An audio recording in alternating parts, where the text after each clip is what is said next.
Good morning, guys, and welcome back to the channel. So today we're going to be taking a look at a deck that I actually went on a bit of a tear with. I was doing placements and won most of my games. Let's have a look here. I don't want to spoil it, but it is Northern Realms, and for what it's worth, I played against a quad Kelly deck here, and it was just no shot. And this one here was a very close match. But when I got the final version of the deck, it came down to a little bit of a win streak here. So this is the version of the deck that I'm going to show in the video. The other before then would just be maybe a couple cards substituted out. But I'm really liking the way that things are going right now. You see a few 2-0s in the games for today, and you're probably wondering what the deck is. We'll get into it right now. And this one was actually a request from one miniature. Now on my Patreon there's a tier called the Conjurer where you guys can request the topic of the next video, and I pretty much have to do it if it's YouTube compliant, right? So really cool stuff there. So this was something that they wanted to see, and this is my best take on it so far right now. So to go through the deck list here, unfortunately, and I say this because it was fun for the first week, but now it's kind of getting a little bit tiresome. But unfortunately at this point, there's a lot of standard auto-include cards that I think you need to have in decks in order for them to be successful.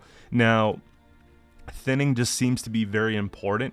So you'll notice a lot of people are just going for the golden Nekker type decks, playing a lot of mid-range cards with Roach, Knickers, and all that type of thin stuff, right? So you're going to see a lot of decks built around that and resilience, but it's not necessarily something you have to play. What I do find you have to play, though, is a Ring of Favor. So this card pretty much feels auto-include, to me at least, in every deck that's non-devotion, and hopefully they give it a provision nerf. I think if they brought this to 10 provisions, it would actually be very good because it would play outside of a Ciri Nova Golden Nekker deck. It still gets its value, it still gets its thin, it still gets its huge tempo points, right? But for what it's worth right now, it's a little bit expensive. So that's something that, you know, is pretty much auto-include. Another thing you really want to have would be the Spores. I think having the ability to reset just as a tech to this one card alone seems very important. And lastly, Peller. Peller plays for a ton of points, usually 12 points a game, because it feels like every other game I'm playing against Colgrim, I'm playing against Mill with Ciri Nova, or just something else with Ciri Nova, right? Or if it's not that, it's Dwarves. So we have Purified Techs for the resilience, and for those other matchups that we can't, you know, we don't have to worry about, let's say, resilience play, maybe like a Battle Trance Sigvald deck kind of thing, we can Purify that defender, and we can Spores the Sigvald, right? So that's kind of the idea here. It's a lot of defender or bust decks, and a lot of resilience carryover decks with hyper thin. So this one here is no exception to that, right? We want to have a deck that's competitive, otherwise you guys won't have fun. But this one's a little bit special because I haven't seen people running this right now. And for reference, I did make a couple decks in 9.6 of a previous version that had, if we look at the cards here just a little bit more, it had stuff like Radovid, had stuff like Onseus, right? That's certainly an option. If we go look at some of the non-devotion stuff, you know, I had Quen in there, which is sitting around 10 provisions, right? Where is he? You know what I'm saying. In around here, right? We're going solid Witchers with it, and you can even put like an Igni or an Axie or whatever the case, but we're doing 9 and under, so a lot of these upper end cards we cut, and I don't think it makes a big difference here. The previous version of the deck had the Ciri Dash. This one doesn't have the Ciri Dash. It has a Ciri Nova, and it's just a different way to do the same thing, essentially. What I did try in the early version of this deck, okay, I tried Queen Meave, I tried regular Ciri, and regular Ciri wasn't bad. However, if you're running regular Ciri, it makes me want to run the mystery box. It's a 5 provision. That card needs to be nerfed just by 1, I think. But anyways, this one here. So I like that because oftentimes we'll get Ciri back in round 2 going into round 3, and maybe that's like in our hand, or we pull into that card, we could transform it then so we get better use of it. It's a high enough provision card so that we'll often get the thing from the box. So Ciri is not a bad idea. If you're going to put Ciri in, you're taking out, I think, Dandelion in this case, but I just wanted to have some fun with it, so I put Dandelion in there, right? I don't think you need to go as far as Vernon Roach. The deck thins out to 2 or 3 cards, and most other things in this spot won't work. I think Curse of Corruption's a little detrimental to ourselves, so I like it the way it is with that.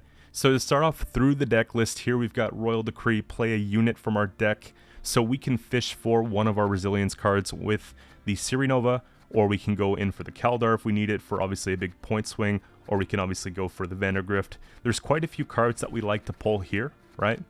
But oftentimes it's going to be the key ones that I'm talking about for the Resilience and just really abusing the coin.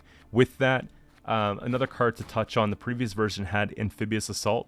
I feel like this deck has so much tempo and so many carryover options through other means that we do get that boost on the units that we're looking for, right?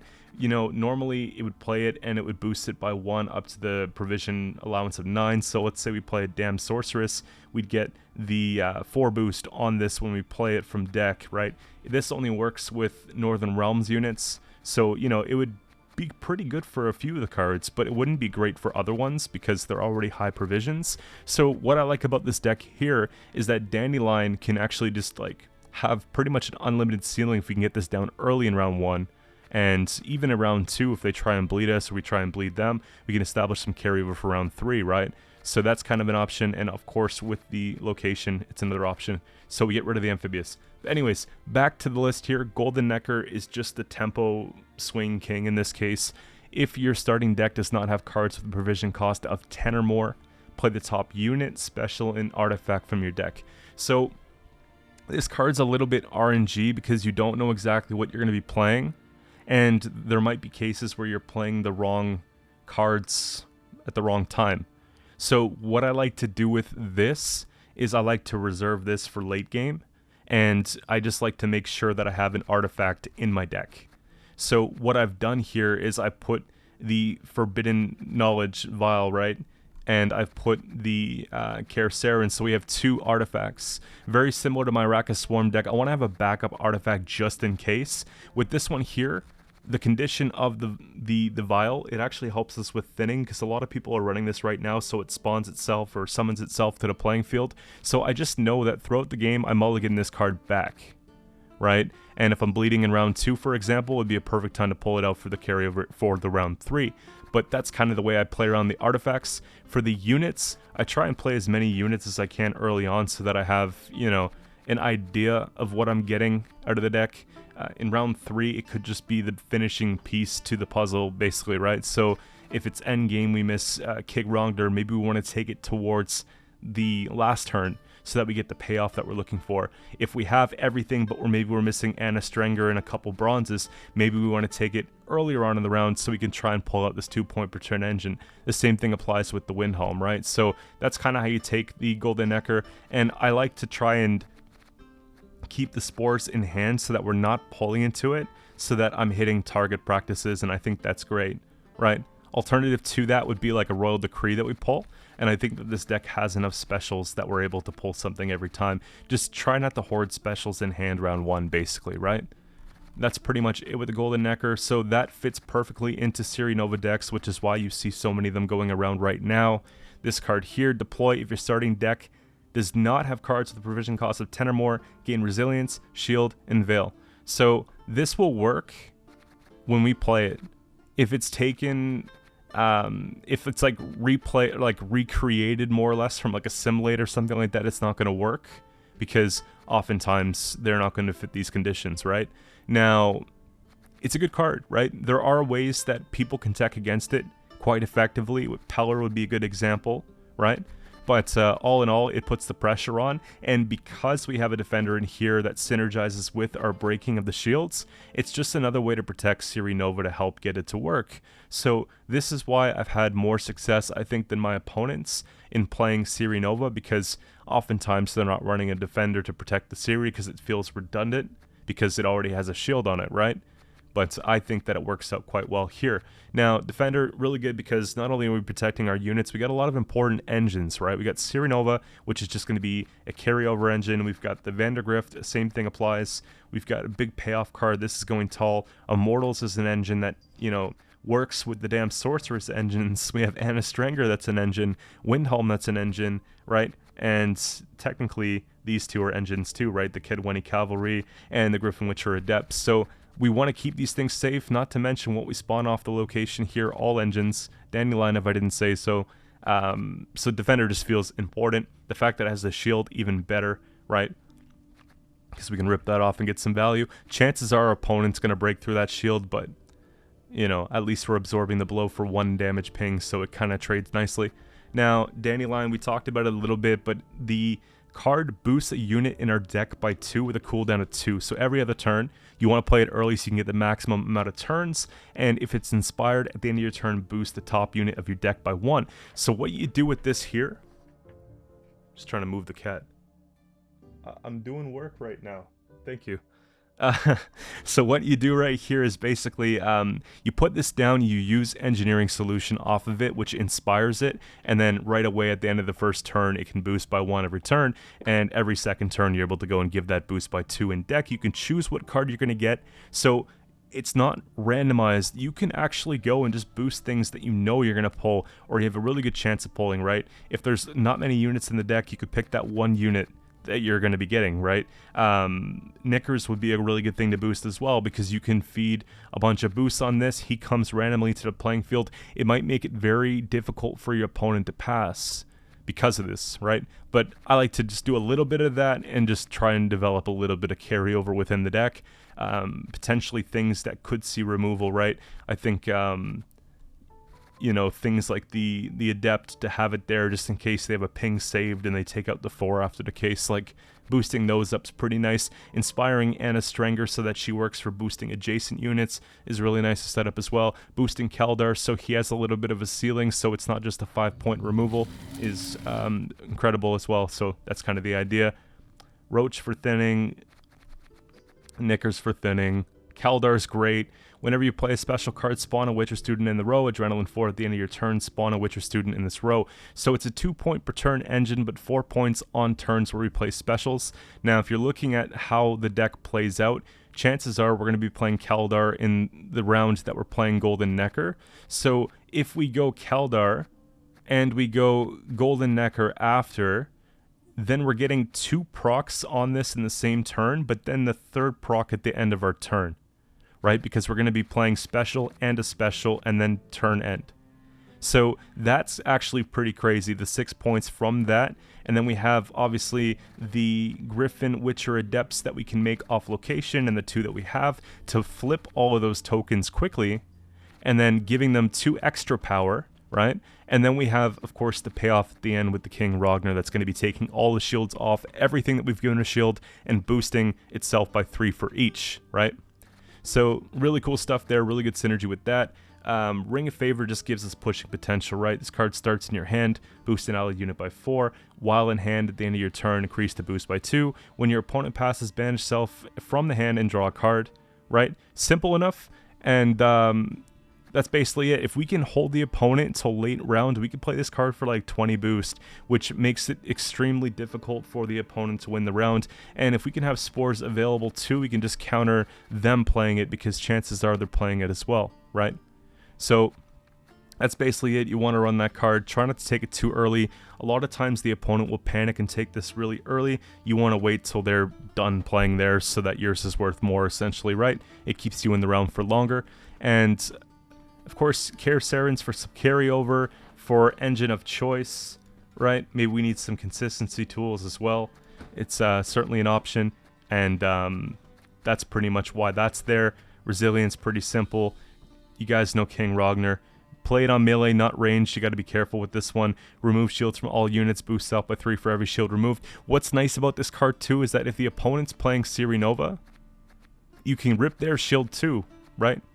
If you're playing in a mirror match, you can just wreak havoc on them. So really cool stuff here. You can rip the shield off. You can purify it after. Who knows, right? But that's kind of the case here. So moving on down, Immortals is probably your prioritized engine with the damn Sorceress. So this, every time it loses the shield, it's going to boost itself by 2, but it's going to be gaining a shield at the end of the turn. And this one here has a cooldown of 1, where you can go and you can remove a unit's shield and boost self by 2. So these combined are 4 points per turn, which is actually quite wild, right? It really helps kind of push the opponent out of a round, and you can even sometimes take a round off maybe these engines and a couple bronzes, right? A couple other bronzes like here. So really cool stuff. But if that's not enough, because tempo is really big right now, Anastranger helps every ally turn end boost the units to the right by 1, inspired boost both, so you have the ability to help keep other engines safe. You could jam this between tokens, so you don't have to worry too much about it, right? If you have something that they're actively trying to remove, let's say we got both of our resilience units out and they're really trying to chip away at those, getting that boost on each of them every turn is going to make a big difference. So that's that here. Windhelm, another engine that's just 2 points per turn. Every ally turn on turn and boost this unit by 2 if it has a shield. And if it loses the shield, we've got 3 leader charges for that. So normally I will dedicate the leader charges in this deck to maybe like a Dandelion, which is fine. Kaldar maybe if we need it, right? Anastranger is not a bad commitment. Or just really, if we have an excess one, just put it on whatever else, right? That's kind of the idea with this one here. But Windhelm, if he loses it, just give it back. It's no problem at all, right? Vial of Forbidden Knowledge, of course, talked about the thin that it has, but this is actually a strategic card. So let's say we want to get out Anastranger, but we don't want to use a leader charge, or let's say we want to make sure that we can keep, you know, something going. Like Vitality, I believe, counts as carryover. So things to consider there, right? You can play this and just take that, so you get extra points for later, or just to inspire, or even to just keep Kaldar looking proper on the turn that you play him. So you can float this, and no one's going to really heat wave a Vial of Forbidden Knowledge. Like, it feels kind of bad heat waving a 4 provision card worth 8 points, right? But this is another card that I think should be actually nerfed. I think it should be 5 provisions. I'm glad that it's gold at least, but 5 seems appropriate because it's a thin 8 for 4 and just, you know, whatever the case. So overtuned, I think. But that's basically it. Target practice again to proc to synergize with the Griffin Witcher Adepts and to proc the Kaldar on its special tag. And then my old version had 2 of the Cavalries. This one has 1 simply because I have so many techs I need to put in the deck. Otherwise, I'd have 2. And normally, you guys are probably going to ask me about this one here. The Envoys, Centurion Envoys. If I can find it for you here. It'd probably be easier if I just sort it. This one here, I don't think you need this card because the deck thins out so hard. Okay, so I experimented. I didn't think it was it. If I'm running like the old classic version, maybe from a couple seasons ago, I'd probably keep this in here. But for now, it didn't seem like there was enough room. And another one here, the Centurion Artificer, formation, give a shield, you know, pretty much. So you play it on range, plays for 5 points, gives a shield. I think this is a little bit too slow. I think we can get more direct to the point here with all of our engines so that this didn't, you know, feel like the thing. But again, you guys can do whatever you like with this deck. If you're disciplined enough with your mulligans and you want to take out Vial, by all means, you can go ahead and put one of these in, or the Centurion, or whatever the case. But I felt like this was the most comfortable. You guys saw the track record. The deck's doing pretty well. And that's pretty much it for the deck. We'll get into the games here. I got 4 games with commentary for reference. And if you guys enjoy the content you see, don't forget to sub to the channel. But yeah, that's pretty much it. I'll be back with another video tomorrow, and I'll be streaming later this week too. I want to get back to it. I had a lot of fun the other day streaming, and I will make sure I post about it in the community tab before I go live, maybe a couple hours before. So if you guys want to come hang out, you have time to prepare for that. But let's get into the gameplay. Alright, so for the first game here, we've got Nilfgaard Tactical Decision, and I'm just sipping on the morning coffee right now.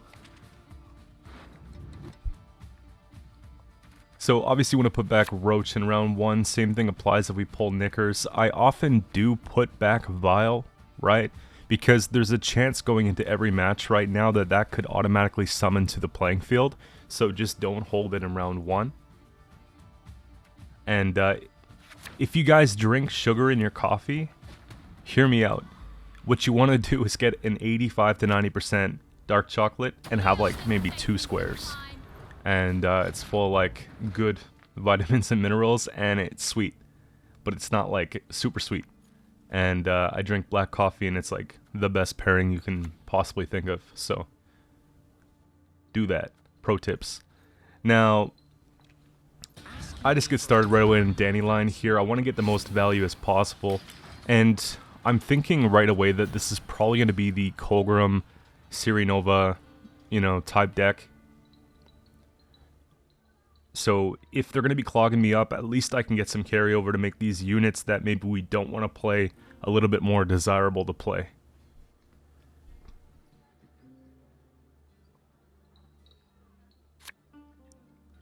Another thing too is after listening to my last stream and a couple of my last videos, I noticed that some of the sound levels were inconsistent between the projects, and I wanted to try to like streamline that and maybe try and fix it a little bit. So if you're listening to the video and an advertisement comes on, for example, it's not like overly loud compared to the video. So I'm experimenting a little bit, like I said, with fixing that. I think I actually got it down pretty well. There's a few settings within Audacity for the voiceovers, as well as Streamlabs, and even on my audio interface that I could have changed up. So here's like a test, basically, for the first time.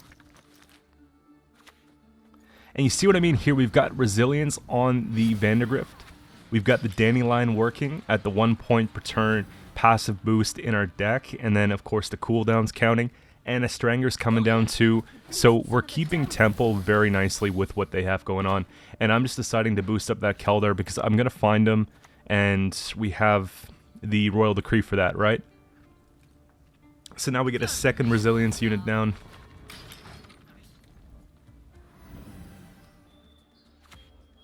And then they just hit like a low tempo play. So I don't really want to pass here. I decided to take this because now we can get even more carryover, and I think it just makes sense to go with this, ending it off a little bit.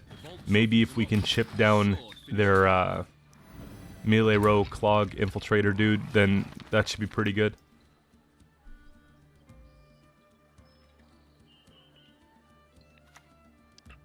And if you guys watched the beginning of the video, I told you to hold on to that Ring of Favor as long as you can, right? They use theirs, they're still playing. I'm still taking carryover. I still feel comfortable playing. Now we can just go and keep playing. Because for what it's worth, if we don't get a chance to use it, but we're still ahead, it's fine because it helps us draw a card, right?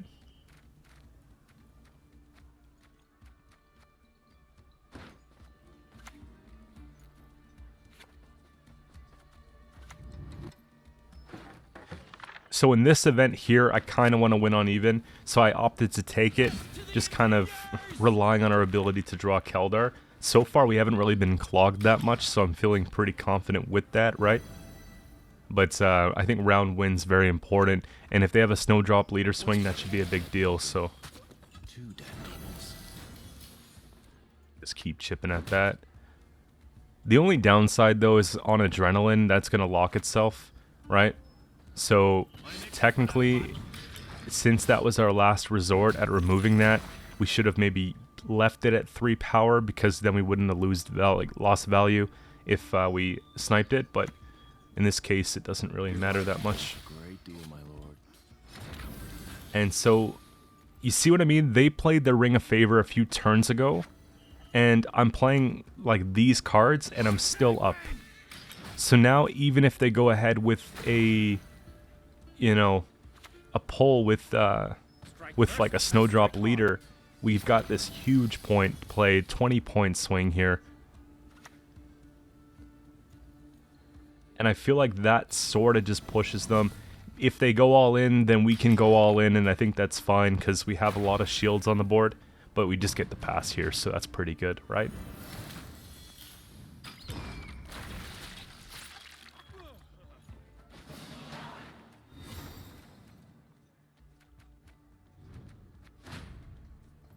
So they do have the 1 card to carry over, but we have the 2 and so much points in deck. So everything feels pretty good to play here. I think the Guardian goes back, even though we don't really want him. Yeah, I'm pretty good with that, really. Like, Keldar just actually swings, you know? And we're going even harder with it here.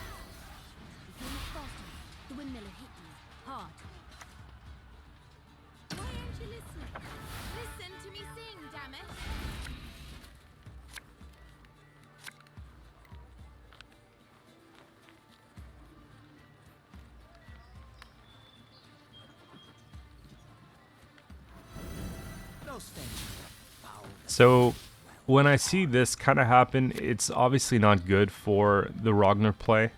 Them sniping off 2 shields actually takes away 6 points from us. So I decide maybe it's something just worth tossing here, because in a short round 3, these Witchers are actually really good from hand.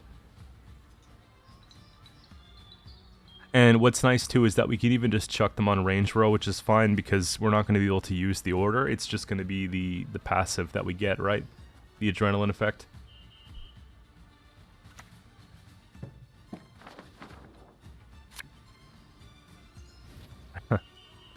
So they go defender here. Basically, it just means that we get a free pass for like if they do the whole Colgrim thing next round, if we want to pass on them, then, you know, we get a free spores. But I don't think it's enough points. They've only got 6. We're up by enough. We get the 3 damage here, the 2 from the Keldar, and that's pretty much it, right?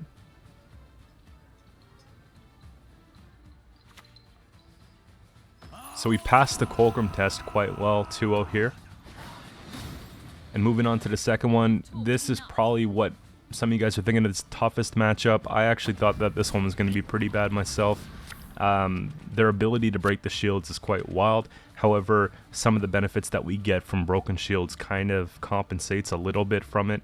But they have tons of control and just a lot of flexibility here. We just got to keep engines on the board. So, and that's what I'm talking about here with the Vial just coming out onto the playing field. Maybe not all you guys would like to play that way, but I kind of like the ability to see what they have in their deck. Sometimes, right? There's certain times where I don't want them to see what I have. But with this one here, it's pretty easy for them to grasp what we're doing from early game. So I just felt like, alright, you could see it, because I feel like the information's pretty important for us too. Lets me know if they have ways to deal with how tall we go and stuff like that. Now, we go first. I don't like it here because Roach is in hand. And if you look at the hand here, we've got technically 2 2-point per turn engines. However, well, technically 3. But only really 1 that's going to keep going. You know, the Sorceress is going to take off the Cavalry and then it's done. We don't want to take the shield off the Windhelm. They'll probably just take it off anyways. We do have Engineering Solution to help a little bit with that too.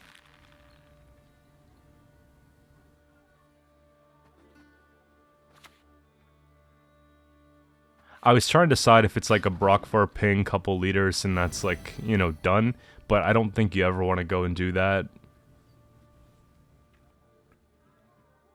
The best chance of keeping it going is if they break the shield, then we go and we add the shield back.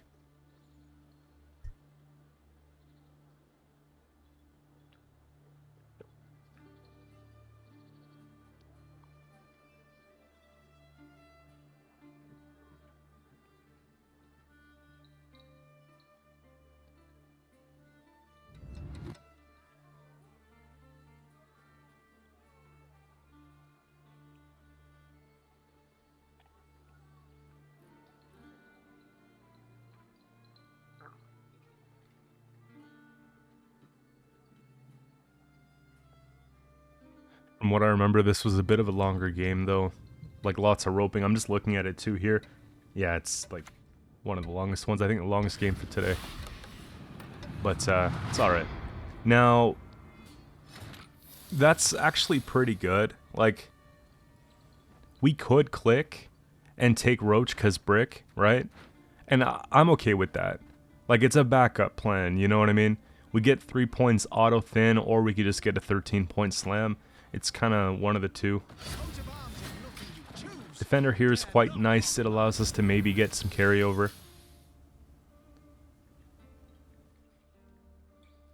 Hopefully at some point here I do click that.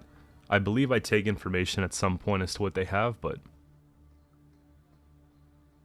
it's like I already know what they have at this point of the season too.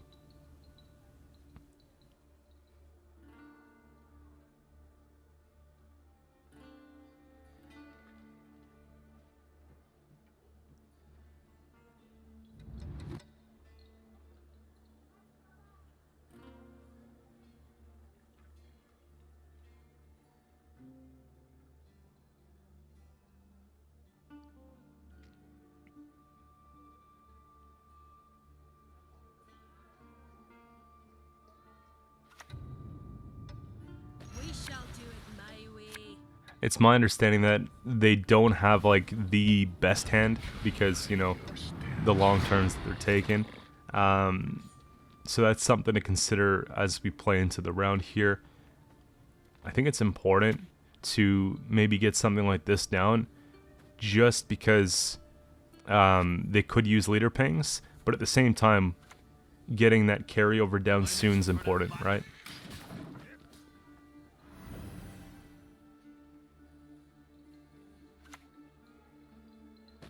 Now that's something you got to be careful about. I've been seeing a couple matchups today with Dire Bear coming out. Now they're not giving it Berserk, however, they're just playing it for the opposite row, so they wait till you get a couple engines down, so prepare for that. Try to split up your rows the best you can. Not always the case because we have a defender, but you know what I mean.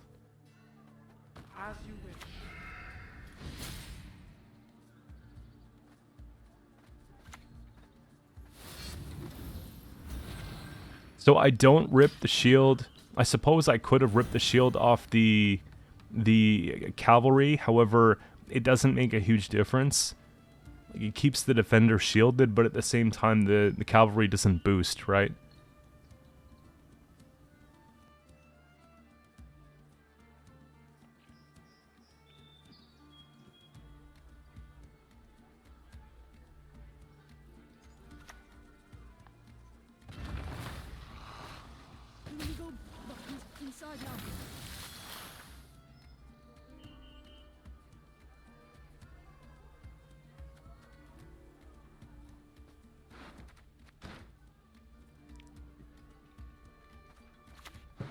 So I feel like it's time to go for something like this here. Yield and save me some time.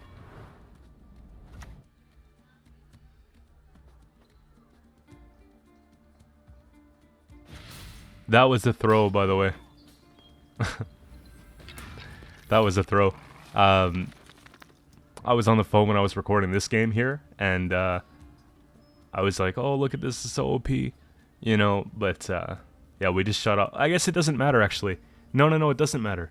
But I was still talking about this, and I was bragging about it, because I enjoyed it. And I know there was a mistake or two in this game. I'm holding out for them. I don't consider that one a mistake.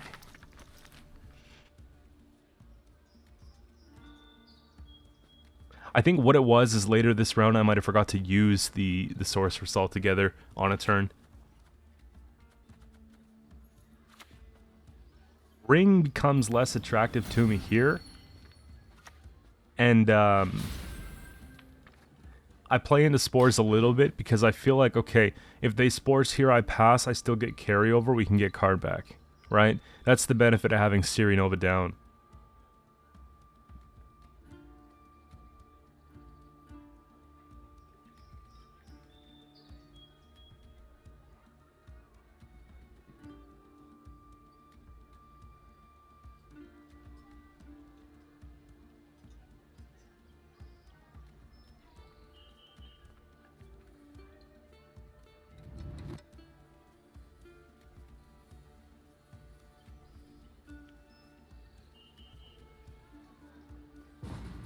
So we get the pass there, perfect. We move on to the next round. I don't think we overcommitted here. We got the carryover, so it's a little bit of leverage to push. The problem is this is a very uncomfortable push just because they're sitting on 3 leader charges. So we have to be careful about that.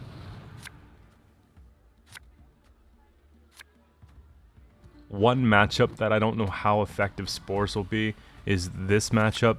However, like round 1 Spores is the Spores you want. Otherwise, I think you just dump it against Skellige. So we're sitting at 14 points. We got shields on both. I think we just play this because if we need to pass, we can leave. We've got some leader charges if we need to fix things up a little bit, like the Vandergrift. We want to give it back a shield, boost it back up if they damage it.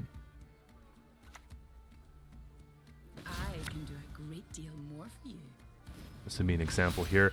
And if I can play long enough so that they play their Ciri, because we know it's coming, then I can purify that with Power to get even more value. This is why I take this. And I feel bad. This is a good example, though, of what you might get into sometimes. Spores plays for nothing here, right?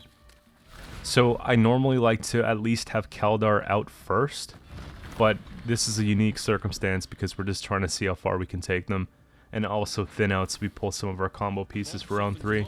Get some more carryover too with location, right?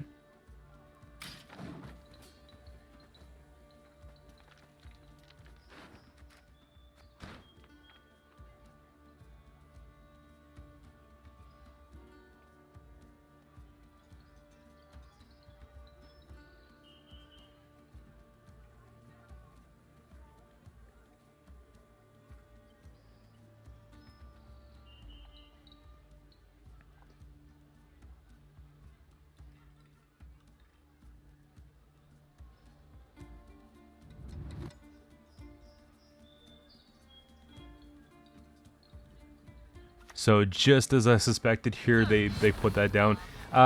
Couple things. So there's option to take Kaldar for sure, but I don't know if we can really finish this round. Like, we might actually get caught, right? So we got to keep that in mind here. Kaldar for a short round 3 is actually very good.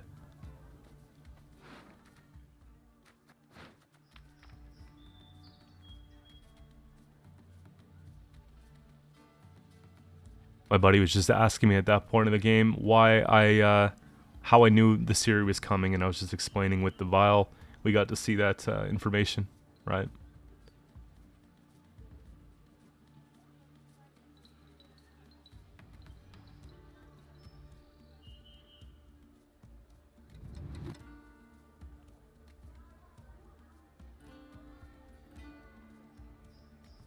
Now, there's a little bit of incentive to push down one more card.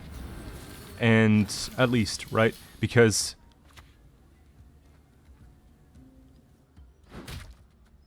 there we go. Just because I'm finding like it's looking pretty good at this point. And we have the passive points. Again, I set myself up for a potential 2-point play there.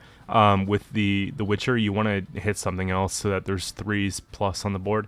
But with the Kaldar going and with the Adept going and the 3 damage that we got on that turn and the resilience, like I feel like this is a pretty forgiving game, and we can maybe get a couple leader charges out here as well.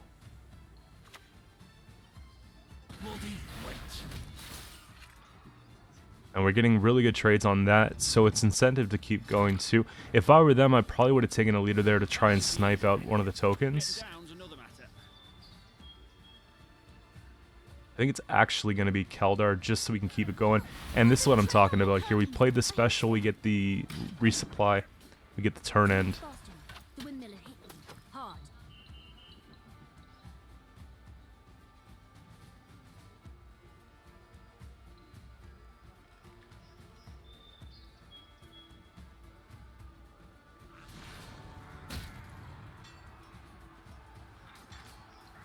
I think it's a little late. Last turn would have been the turn.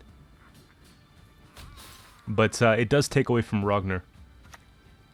And obviously shutting that down is kind of annoying too. Makes it a little bit less attractive for me to push here.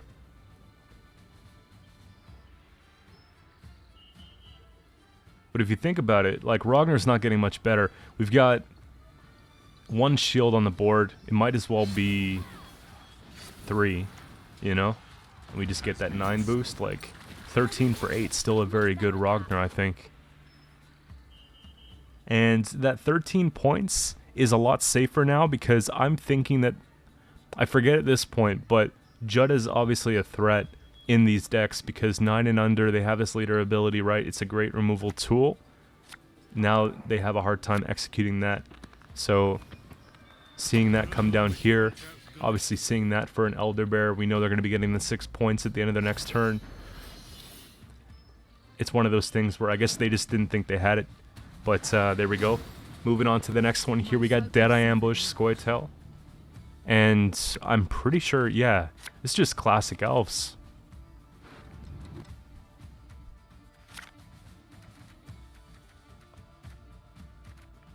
I had one game against traps. I forgot to hit record. That would have been a nice little bonus video. A lot of fun. Crushing traps just kept going off and all this stuff, and they're stripping shields and giving us boost, which is just like the best thing ever.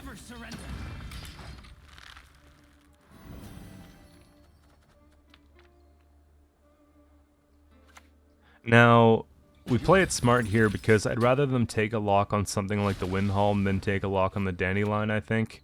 We are on red coin after all. I do want to protect them because we want to get that engine online as soon as possible, but at the same time, we know waylays are a thing, right? So 2 waylays off the Dandelion is actually a very good waylay. And I'm just, again, doing the doggo carryover. I think that's not a bad idea. I thought about using All God as well, but I don't think it's as worth it. What's cool about All God, guys, is the interaction works that our deployability kicks in before the roach comes out of the deck.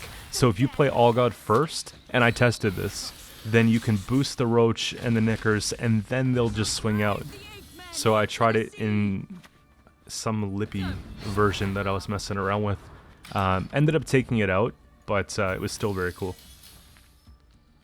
Even at 9 provisions, I don't feel great about All God. I think 8. I say that.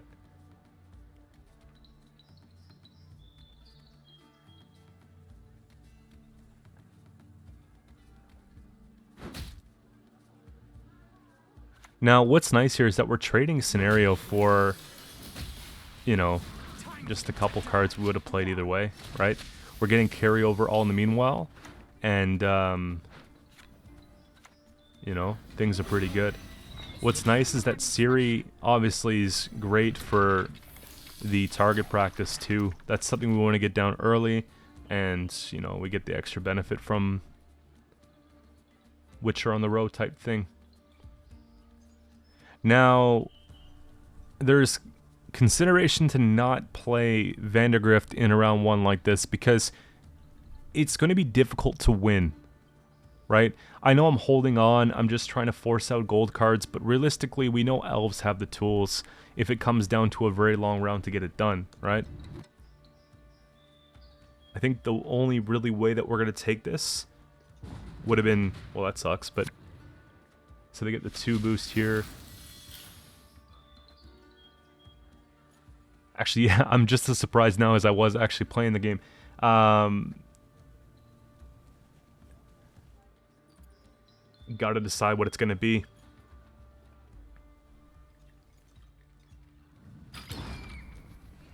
I feel like it's better to defend than to push because they're gonna try and go for it a little bit here. Keeping the cards even is actually kind of smart because then we can get the extra carryover going into round 3, so we kind of get the card back that way anyways.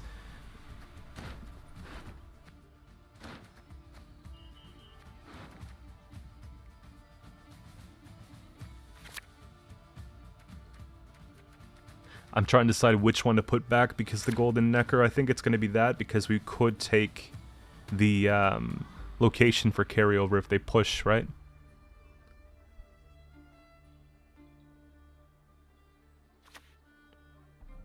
This was actually great. This part here, they just play that because they couldn't get it last round, I guess. And then I just go and I play this here. So I'm thinking because they took that low tempo thin play, and that's the reason why it was in the deck, they wanted to just get it out. And we get what we need anyways, right? So they probably just didn't have the hand they needed for like the round 3 push they were looking for. Or 2-0 push.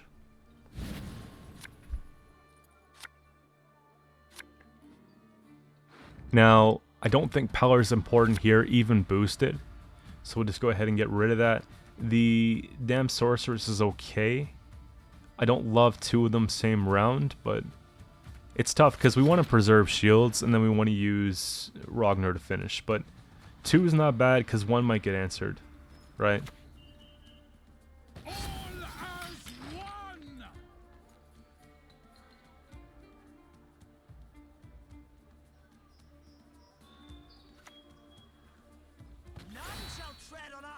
Also gives us a chance to not go as tall with the Ragnar too. We could split the points up a little bit wider in case they have a heat wave.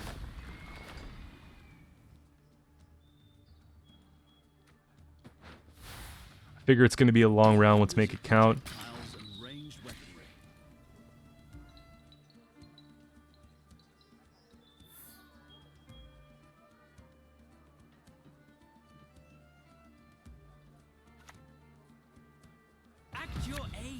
So this version that they have is like less waylay focused and all that. It's more similar to something that I was playing with the Bountiful Harvest. I really like that card, so it's like some valuable information here. More times than not, though, you're going to be seeing the waylay version. That one took off a lot more.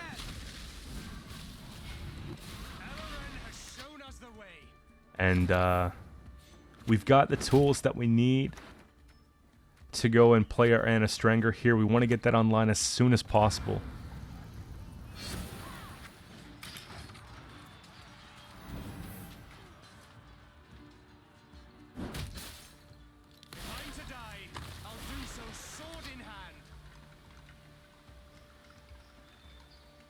You know what's coming, right?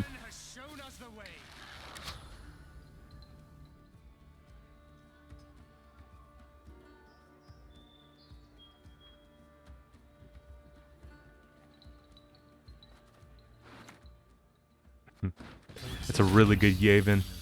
And we got to be careful now because the I was hoping the Witcher would get taller than 5 points. Kind of weak. We got to start getting this online though. We took, you know, one of our 2-point per turn engines being Anna, which I thought was a little bit more important at the time, just because I wanted to boost the Griffin. But ultimately, this combo here with the Sorceress it's going to be more effective. 4 points per turn.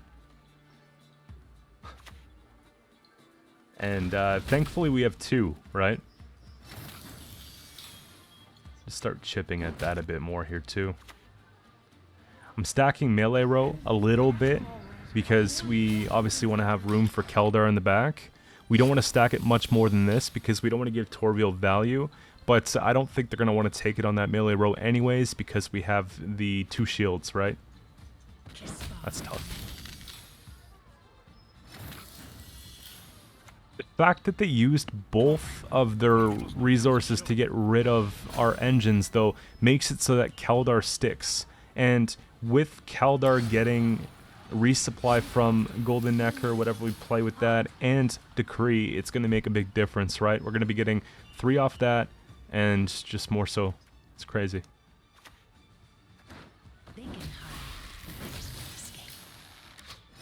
We got to get down these Griffins ASAP. There we go. I don't think they're going to be boosting much more than that anyways. Spores in this matchup's not going to be very great, but more often than not it's going to be good, so I just think it's worth having even if it bricks. The fact that we're playing multiple cards per turn is just enough, I think. And I'm looking at provisions, and I don't think it's possible for them to have all this stuff. Oniromancy, Verno, Great Oak, Simlas, Feign Death, and Heatwave. I think that there just isn't Heatwave in this version. So I'm not afraid to go tall anymore. And we're going to be getting tons of tokens here, right? We've got the 2 Adepts that are going to be flipping those 2s in the back, and we're going to be able to get another resupply. So works out really well.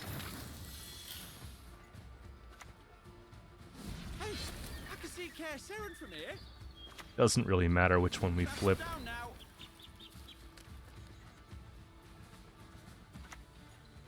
Obviously Cavalry is going to be the play. That's not why Decree's in the deck though, it's just that's all we had to play, right?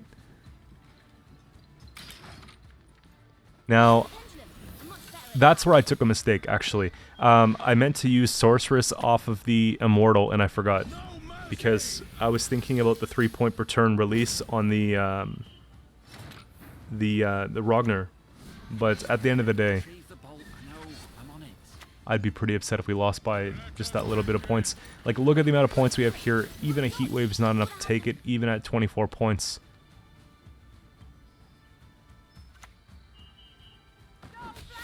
And that'll just do it. And unfortunately, they made me sit through a disconnect after that. So yeah, if you guys do this, like, just forfeit. It's quicker. It saves you time, saves them time, and this doesn't help anybody out. Like, closing the whole game and all that. If you close the game when you're losing, it still counts as a loss, right? Like, I'd much rather just, you forfeit, you don't GG me, you say, like, big bully Q, whatever, than just make us all sit through this here. Next time I'll trim it out, though. I'm just doing a take separate from the actual video, so I don't want to, like, stop it and start it and all that type of stuff, but, yeah. There we go, that one's over with. We got one more game left for today. And it's another one of these, so another Reckless Flurry, Skellige, and we have to assume it's something very similar, right? We're seeing some of the same cards off the bat at the beginning.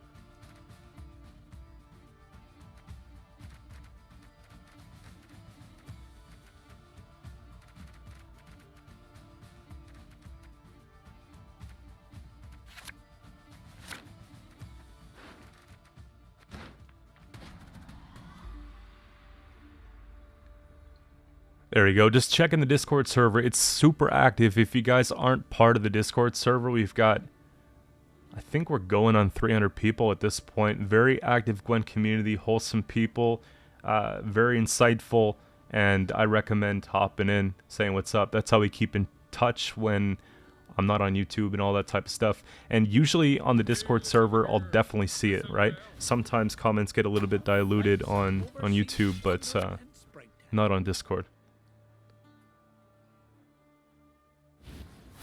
And you can even DM me directly if you have any questions and stuff like that. I'd be happy to help you out with that. That's a big tempo play for round turn 1. So we got, okay, we got the insight, right? It's one of those. Oftentimes they'll use Lippy and flip the deck and start replaying things.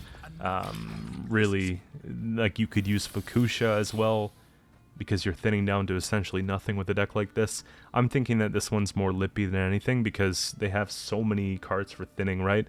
Burna, Coral, Compass, you've got the Heimei Scald, right? There's tons of stuff like that.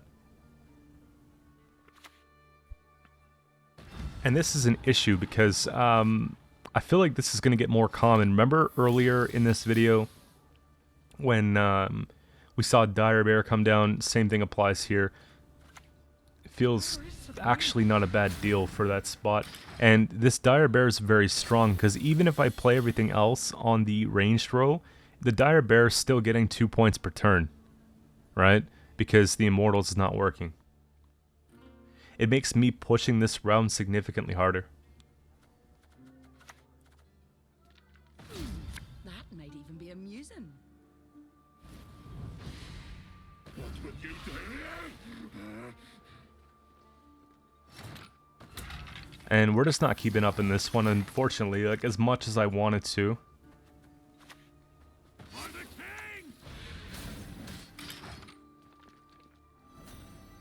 I go ahead and take the cavalry there because I want to get the extra points, because I need them to keep playing in the round a little bit more. I want to see some more commitments, which is why I didn't let them, you know, go and ping something. I wanted to give the impression that I was close to catching up and they shouldn't pass anytime soon. But you could hold on and you could just go and take the Immortals for a couple more turns if you like. In that case, I think it's fine. We see Ciri here. I think it might even be worth them hard passing on me here just to get rid of that problem. And, you know, it's enough points that I could make up in 2 cards if I need to.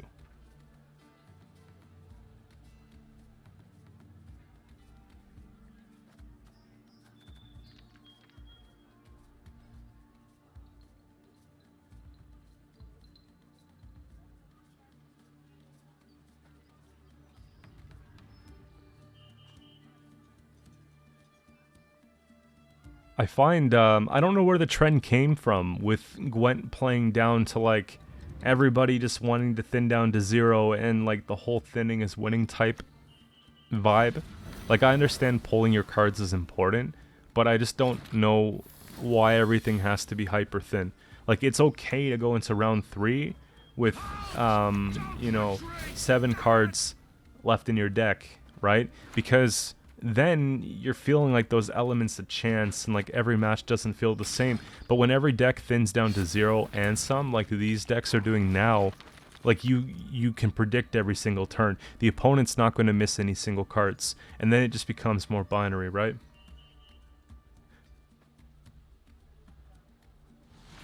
Now, I play here still because I find if they pass on me, I could take a round loss, but I have carryover.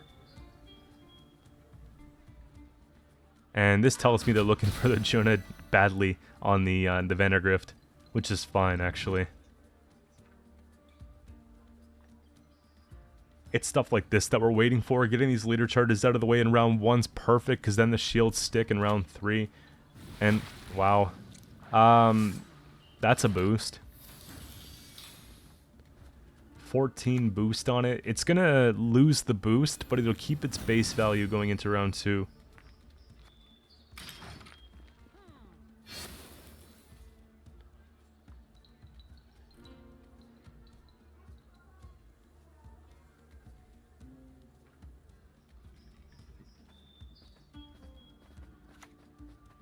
Now, we can't really keep up with that unless we had a Spores, and I don't like the odds of pulling into Spores, so I think of it this way.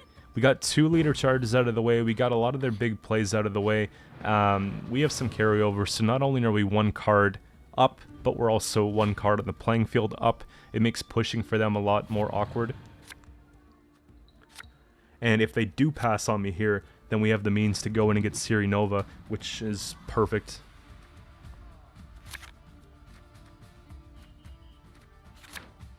We got even more carryover options with Dandelion here too. Now, if I'm not mistaken, the golden Nekker is going to be bricked because the vial came out in round 1, right? But we can even just put the location back in deck.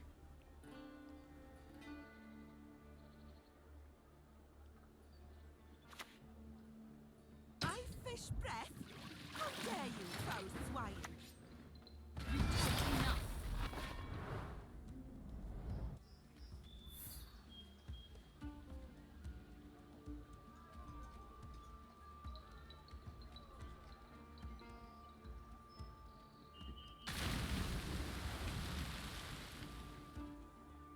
I kind of miss Mushy Truffle meta. I found one deck this season, though, that I enjoyed. Actually, I mean, Assimilate too, because the double procs. But there's another deck that I'm working on that Mushy Truffle had a good place. It's an interesting deck. I just haven't finished the video for that there. Some of the audio got messed up because I was fiddling with settings at the time, and it just came out sounding pretty bad. So I'm going to just play a few more games with that, just make sure it's what I want, but I'll be posting that one in a couple days.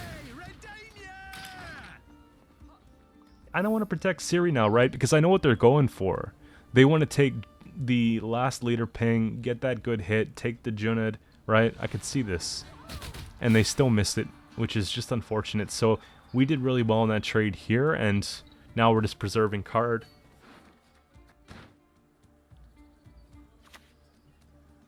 All that dancing around. It's not for me.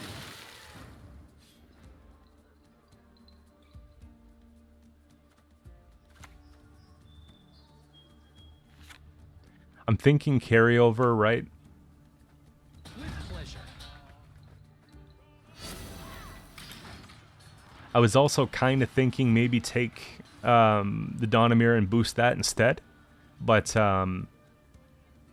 honestly, I'm prepared for Junid at this point, if that's the case.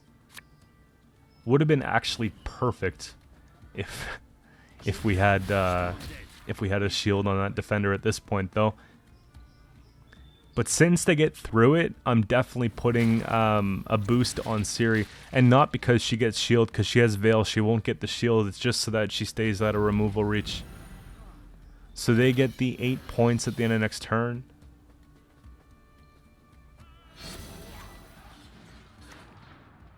And kind of is boosting what I hope to pull next round. So I'm taking location here just because at this point I kind of want to have Kaldar if I can.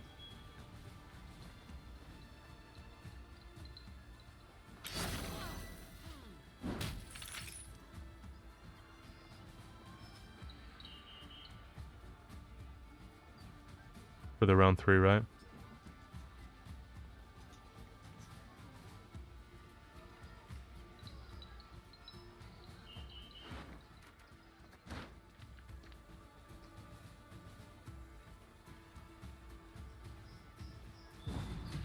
So we get the pass, they get their card back. I think that's fine, really. We get a bit more carryover here. 3 off the location, and then we get the 1 off the dandelion. And Ragnar's not getting any better, so calculated, we got it here. We didn't overcommit. I think leader there was fine. Just having this short round 3 with the really big swing from the Kaldar is huge. And then, of course, the carryover from the series even better, right? So I think Spores needs to go in this instance. We got really good cards here being target practice we could play. A couple things we could play. Like a Sorceress wouldn't even be that bad, right? We have the Adept. I think Strenger's not very good, though, in like a 5-4 card round. You want to have Strenger in like in a 6+ card round to really get some good value.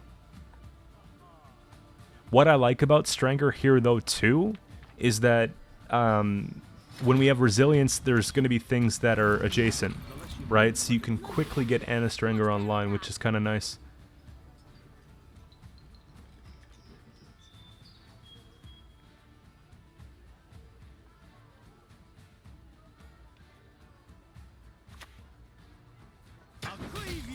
So I want to play Windhelm, but I can't. I think it's just too it's too insecure. Like you have to fix that right there, and then now we can continue to play Windhelm.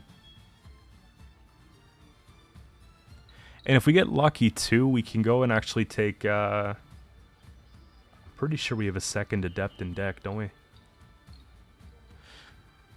No, it's the end of the 2 source. I'll have to look. But at this point, I'm thinking that the game's pretty much done.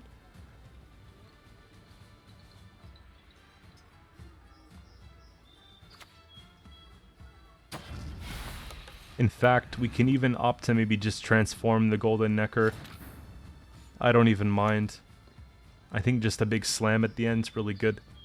You shall never surrender.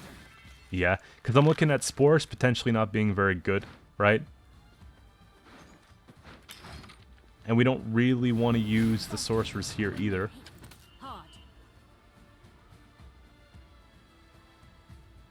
The only other benefit would have been maybe getting, obviously, that extra resupply. But, I mean, let's say we get the 2 off that, plus the 2 points off the Spores, plus a Sorceress, taking no shield off until maybe later. So, yeah, I think it's just a little bit better to go with 13 points in a round like that.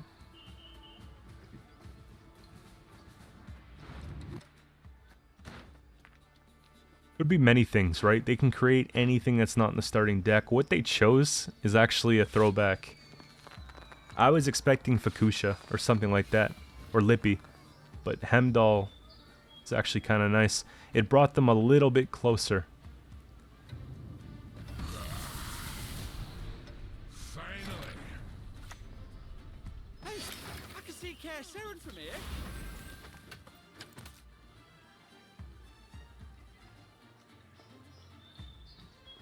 There you have it, guys. Hopefully you enjoyed the video, and stay tuned for more stuff coming. I got 2 more deck guides that I'm working on for this week coming up shortly. See you soon.